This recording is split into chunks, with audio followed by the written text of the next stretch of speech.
All right, man, I just had some recent travels, and I got to tell you that this is probably the worst travel experience I have ever had. I'm talking about delays, cancellations, running to the airport, my book bag on, pulling my sweatpants down. So I'm trying to run, hold up my sweatpants, trying to catch the next flight. My wife and I, we ran like over a quarter of a mile trying to get from one gate to the other, only to get there to miss that flight too. So we ended up having to stay at a destination we didn't want to stay in. But when we got to the hotel and we checked in, we were hungry. It was a late night. It was probably almost 10:30. We had been, running, missing and running all day. So we tired. So we get something to eat. So guess where we go? The only place that's open is the bar.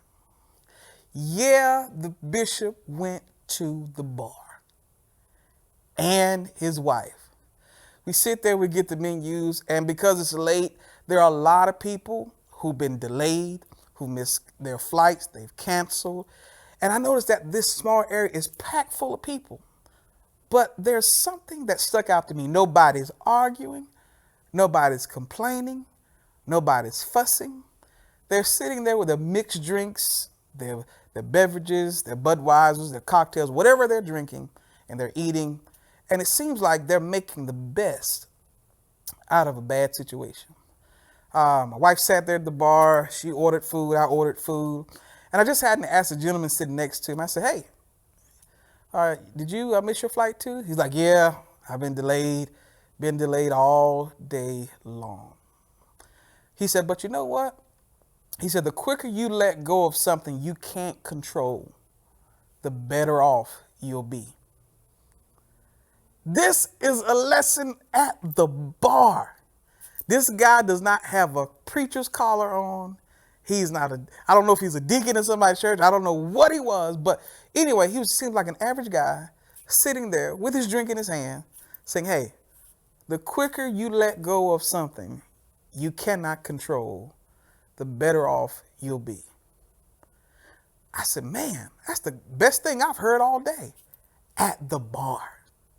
Now I see why Jesus, had a better time hanging out with what they call wine bibbers, but he got critiqued for that. And I'm pretty sure somebody watching this video about say, bitch, you shouldn't have been at no bar. You should have been somewhere praying and reading the Bible. Well, hey, to each his own, whatever. So anyway, wife sitting there. Second lesson I got was there was a gentleman that was eating wings. He had his mixed drink. He saw me standing up, my wife sitting down. He said, hey, guy, I'll be finished in a minute and you can sit here next to your wife. I said, man, no, hey, go ahead. He said, no, you can sit here. He gave up his seat. Common courtesy. I sat there next to my wife.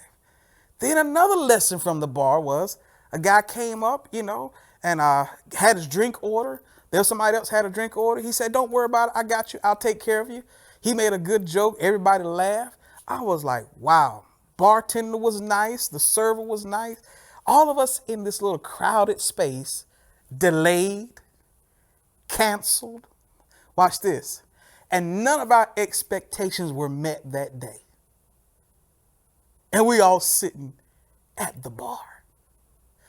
And the biggest takeaway that I can say while I was sitting at the bar is that even though we were delayed, we were canceled, none of our expectations were met that day as it relates to travel, we were still smiling, had the nerve to tell jokes, and there was a sense of camaraderie, even in the midst of missed expectation.